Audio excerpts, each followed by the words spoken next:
Hello everyone, welcome to my YouTube channel. तो अगर आप लोग सीयूईटी पीजीएनडीएस की तैयारी करें तो आप चाहो तो हमारा टेलीग्राम ग्रुप को ज्वाइन कर सकते हैं। लिंक आपको वीडियो के नीचे डिस्क्रिप्शन में मिल जाएगा। वहाँ पे आप लोगों को सीयूईटी रिलेटेड हर एक लेटेस्ट इन्फॉर्मेशन मिल जाएगा, तो ग्रुप को एक बार जरूर चेक कीजिएगा।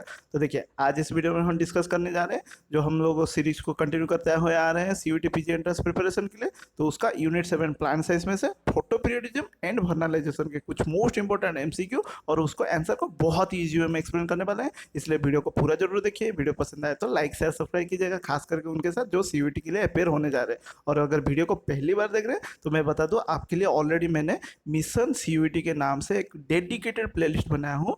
ये रहा डेडिकेटेड प्लेलिस्ट का नाम। उसका लिंक आपको यहाँ पे मैं आई बटन पे दे दूंगा, या फिर इसी वीडियो के डिस्क्रिप्शन में मिल जाएगा, या फिर चैनल पे जाएंगे तो वैसे भी आप लोगों को ढेर सारे MCQ video, concept based videos मिल जाएंगे। तो उसको मैं सजेस्ट भी करूंगा। सीयूईटी के लिए आप कुछ ही दिन बचा है, तो आप लोगों को जितना हो सके प्रैक्टिस के लिए वो सभी वीडियोस को देख लीजिए, ठीक है। सिर्फ और सिर्फ सीयूईटी का मिशन सीयूईटी प्लेलिस्ट ना देख के और भी जो भी प्लेलिस्ट है उसको भी चेक कर लीजिए, चैनल के प्लेलिस्ट में मिल जाएगा। तो चलिए सिलेबस थोड़ा देख लेते हैं। यही मिशन सीयूईटी जो मैंने बात किया उसी के प्लेलिस्ट में आपको पूरा ऑफिशियल सिलेबस के अकॉर्डिंगली यूनिट 1 2 3 4 5 6 7 का अभी चल रहा है, 7 का अभी चल रहा है। उसके बाद 8, इस तरह से हमारा सीरीज रन होता जाएगा। और आज देख रहे हैं हम फोटो पीरियडिज्म एंड वर्नलाइजेशन। देखिए, ये जो फोटो पीरियडिज्म एंड वर्नलाइजेशन है, इसमें कोई कुछ ज़्यादा इंपॉर्टेंट और मैक्सिमम क्वेश्चन नहीं आते। जो आते हैं बहुत ही इजी और बहुत ही सिंपल क्वेश्चन आएंगे, इसलिए इसका बहुत लाइट नोट में हम क्वेश्चन देंगे। बाकी फोटोसिंथेसिस के ऊपर हमने लास्ट वीडियो में बहुत डिटेल में डिस्कस किया था। उसके बाद biochemical cycle, then animal science देखने के बाद हमारा इस तरह से सीरीज रन होता जाएगा। चलिए क्वेश्चन शुरू करते हैं। तो इसके लिए आप एक्सपेक्ट ज़्यादा मत कीजिए कि क्वेश्चन ज़्यादा आएंगे। इसके लिए बहुत ही कम क्वेश्चन आएंगे और बहुत ही सिंपल इजी क्वेश्चन आएंगे। तो देखिए, the hormone responsible for flowering is dash. So कौन सा हार्मोन रिस्पॉन्सिबल है फ्लावरिंग करने के लिए, प्लांट में फ्लावरिंग प्रोड्यूस करने के लिए, फ्लावर प्रोड्यूस करने के लिए कौन सा हार्मोन चाहिए? वर्नालिन, साइटोकाइनिन, एबीए, फ्लोरिजन। देखिए, इसका राइट आंसर है वो है फ्लोरिजन। बाकी फ्लोरिजन क्या है? ये एक हाइपोथेटिकल हार्मोन है, ठीक है। इसको एक हाइपोथेटिकल हार्मोन कहा जाता है या फिर माना जाता है हाइपोथेटिकल हार्मोन। क्यों? देखिए, ये जो हार्मोन है अभी तक इसको एक्सट्रैक्ट नहीं किया गया है, ठीक है। एक्सट्रैक्ट नहीं किया गया है प्लांट में से, जिस वजह से ये माना जाता है कि प्लांट में कोई एक हार्मोन है। मतलब फ्लोरिजन नाम का एक्सपेक्ट किया जा रहा है कि एक हार्मोन है जो कि फ्लावर प्रोडक्शन करवाता है, फ्लावर इंड्यूस करवाता है प्लांट में, ठीक है। फ्लावर इंड्यूस करवाता है प्लांट में। तो इस वजह से इसको इसको कौन दिए थे? चेल्ला ख्यान ने, ठीक है। चेल्ला ख्यान ने इसको दिया था, चेल्ला ख्यान। ये भी याद रखिए, फ्लोरिजन वाला कॉन्सेप्ट है। और वर्नालिन क्या है? वर्नालिन है आप लोगों का, ये भी एक हाइपोथेटिकल हार्मोन है। Hypothetical hypothetical hormone. और ये जनरली हेल्प करता है प्लांट को अर्ली मैच्योर करने के लिए एंड फ्लावरिंग के लिए, ठीक है। अर्ली मैच्योर करता है और फ्लावरिंग भी करवाता है by using cold treatment. Cold treatment देना प्लांट को, यानी वर्नलाइजेशन। आपने अगर वर्नलाइजेशन पढ़ा होगा तो ये कॉन्सेप्ट जरूर जानते होंगे। और बचा हमारा साइटोकाइनिन, एबीए। ये दोनों के दोनों प्लांट ग्रोथ रेगुलेटर होता है। साइटोकाइनिन प्लांट ग्रोथ प्रोमोटर होता है, एबीए होता है प्लांट ग्रोथ रिटार्डेंट और इनहिबिटर, ठीक है। उसके बाद next question, which is the site for perception of light और डार्क ड्यूरेशन। सो प्लांट में कौन सा साइट है जो कि परसीव करता है लाइट को और डार्क को, ठीक है। लाइट और डार्क ड्यूरेशन को हमारा प्लांट में कौन परसीव करता है? Leaves, stem, roots, buds, apical buds. तो इसका राइट आंसर है वो है लीव्स। याद रखिए, ये है लिप्स। तो लिप्स में वही एक चीज़ है जो कि लाइट, मतलब एक पॉइंट है जो कि लाइट को रिसीव करता है और वो ट्रांसफ़र कराता है एपिकल रीजन में, जहाँ पे आप लोग जानते होंगे जो एपिकल सूट एपिसेस होते हैं वही मॉडिफाइड होके बाद में फ्लावर बनते हैं, ठीक है। और साथ में ये स्टेम एंड रूट को भी अपना जो हार्मोन को माइग्रेट करवाता है। और यही हार्मोन है हमारा फ्लोरिजन हार्मोन, जो कि लाइट डार्क ड्यूरेशन में काम में आता है, एक्टिवेट होता है। उसके बाद which of the following plant is a polycarpic plant. So इनमें से कौन सा प्लांट है जो कि एक पॉलीकार्पिक माना जाता है? Sugar beet, cabbage, carrots, apple. So इसका राइट आंसर है एप्पल। एप्पल है आपका पॉलीकार्पिक प्लांट कंसिडर किया जाता है। और जो कि मतलब यूजुअली पॉलीकार्पिक उन्हें कहा जाता है जिनके पास सीड न्यूमरस होता है और फॉर्मेशन होता है बिफोर सेनेसेंस के।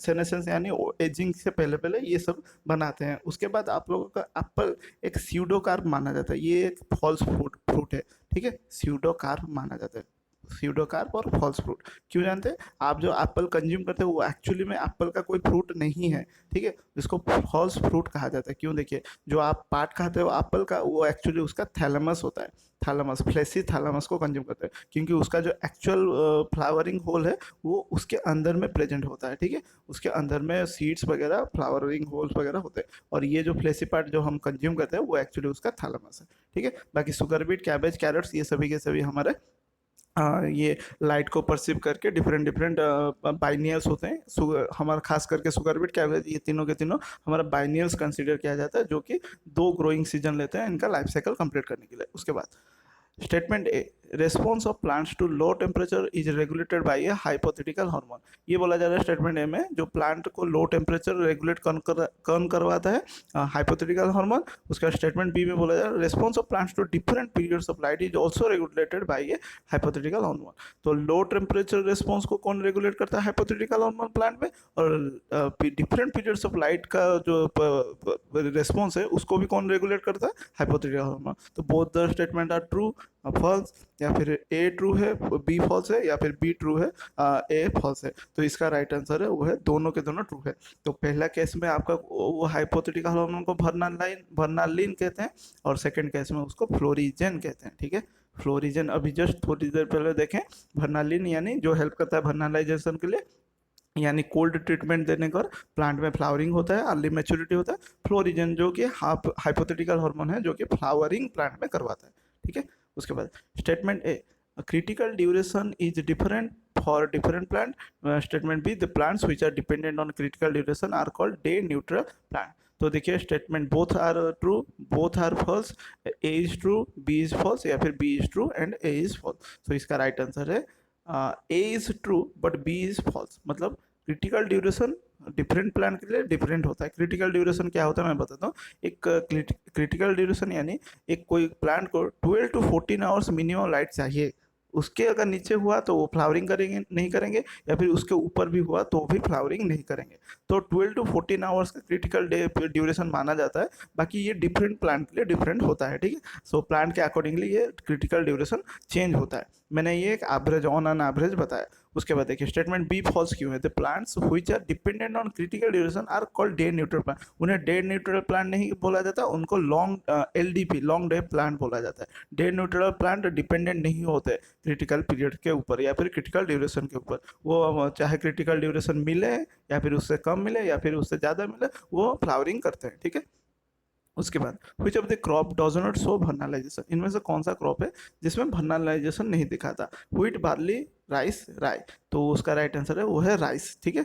राइस कभी भी वर्नालाइजेशन, यानी राइस को अगर वर्नालाइजेशन ट्रीटमेंट देंगे तो वो कभी फ्लावरिंग नहीं करेगा। बाकी व्हीट, बार्ली, ये सभी के सभी इनका 2 वेराइटीज आता है, मतलब राइस, व्हीट बार्ली एंड राई, ये सभी के सभी क्या करते हैं, 2 इनका वेराइटीज आता है, 2 वेराइटीज। एक होता है स्प्रिंग वेराइटी और एक होता है विंटर वेराइटी, ठीक है।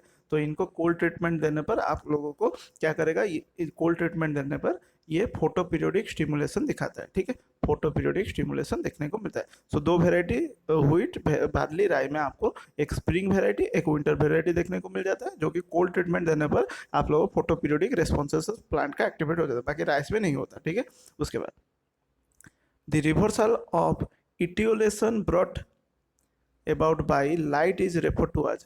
सो रिवर्सल ऑफ इटोलेशन, इटोलेशन यानी आप लोगों का जो लीप क्या होता है, येलोइश हो जाता है, टर्न येलो हो जाता है, जो कि फोटोसिंथेसिस के लिए कैपेबल नहीं होता। तो उसका रिवर्स प्रोसेस करने को हम क्या कहते हैं? लाइट के द्वारा photomorphogenesis, the Lang Richmond Lang effect, या फिर expansion of the anisotropic wall, या फिर interaction of red and distant red light. तो इसका राइट आंसर है वो है फोटोमॉर्फोजेनेसिस कहा जाता है। जो इटिलेटेड लीफ हो जाता है, इटिलेटेड लीफ, उसका वापस से आपका फोटोसिंथेसिस कैपेसिटी रिटर्न करना, उसको फोटोमॉर्फोजेनेसिस कहते हैं। In plant the transition from vegetative to reproductive phase occurs in response to.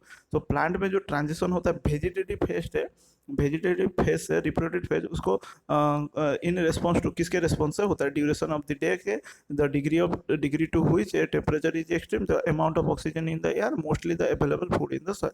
सो इसका राइट आंसर है duration of the day. So day का ड्यूरेशन जितना मतलब होगा वो रेगुलेट करेगा वेजिटेटिव, कब वेजिटेटिव से रिप्रोडक्टिव फेज चाहिए प्लांट को, ठीक है। उसके बाद statement A, vernalization prevents precocious reproductive development, vernalization promotes flowering by cold treatment. So option देख लेते हैं। आप लोगों का दिया गया है both are true, both are false, A is true, B is false, या फिर B is true, A is false. तो इसका राइट आंसर है आप लोगों का बोथ आर ट्रू का कहा जाएगा, क्योंकि वर्नालाइजेशन प्रिवेंट करता है प्रीकोशियस डेवलपमेंट, रिप्रोडक्टिव डेवलपमेंट, साथ में ये प्रोमोट भी करता है कोल्ड ट्रीटमेंट, ठीक है, फ्लावरिंग को प्रोमोट करता है बाय इंड्यूसिंग और बाय गिविंग कोल्ड ट्रीटमेंट, ठीक है। उसी को ही तो वर्नालाइजेशन कहते हैं, जो कि वर्नालिन के द्वारा कंट्रोल होता है। ये एक हाइपोथेटिकल हार्मोन होता है। Phytochrome is a photosensitive pigment that plays an important role in, phytochrome एक फोटोसेंसिटिव पिगमेंट है जो कि इंपॉर्टेंट किसके लिए प्ले करता है, geotropism, phototropism is a type of phototropism, या फिर photoperiodism, photo respiratory evaporation. So ये एक्चुअली फोटो पीरियोडिज्म के लिए आपका फाइटोक्रोम रिस्पॉन्सिबल होता है, ठीक है।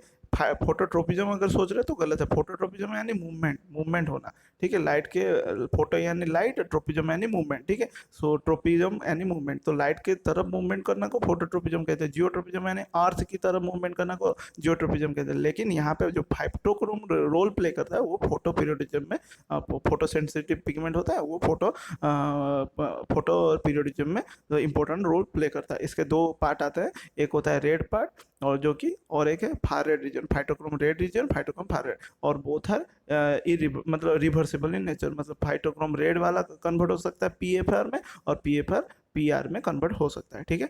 उसके बाद phytochrome is found in, phytochrome कहाँ पे पाया जाता है, fungi, algae, flowering plants, vascular, obviously ये फ्लावरिंग प्लांट में पाया जाता है। A plant that needs not less than 10 hours of light to flower is, जैसे कि मैंने अभी कहा था 12 to 14 आवर्स होता है, तो ये वेरी करता है।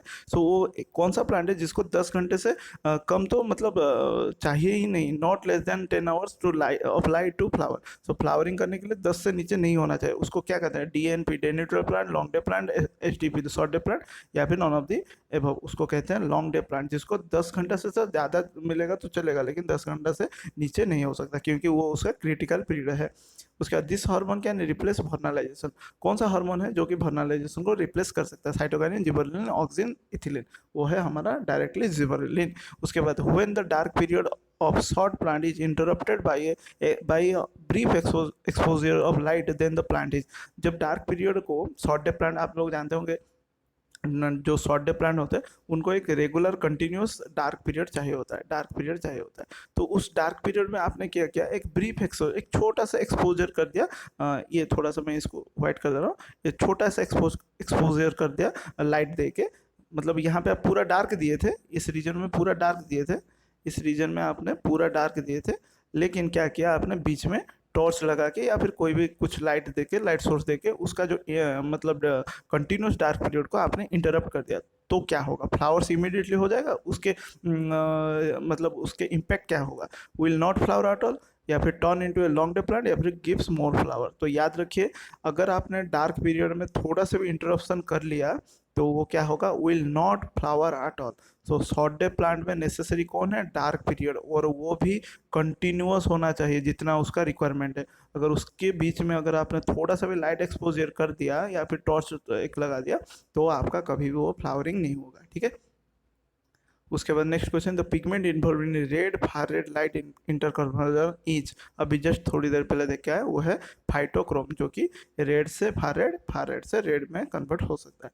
With which of the following process, ये क्या है, colony event theory is concern, colony event theory concern किस प्रोसेस में है, photo respiration, photo periodism, phototropism, या फिर फोटोमॉर्फोजेनेसिस। तो वो आपका कॉलोनी इवेंट थ्योरी कंसर्न है फोटोट्रोपिज्म को लेके, ठीक है। उसके बाद phytochrome is a dash, phytochrome क्या है, फ्लावोप्रोटीन, ग्लाइकोप्रोटीन, लिपोप्रोटीन, क्रोमोप्रोटीन, तो वो है क्रोमोप्रोटीन, याद रखिए फाइटोक्रोम आपका क्रोमोप्रोटीन होता है। Photoperiodism was first characterized in, photoperiodism कहाँ पे कैरेक्टराइज हुआ था, tobacco, potato, tomato, cotton, so ये पहले कैरेक्टराइज हुआ था टोबैको में।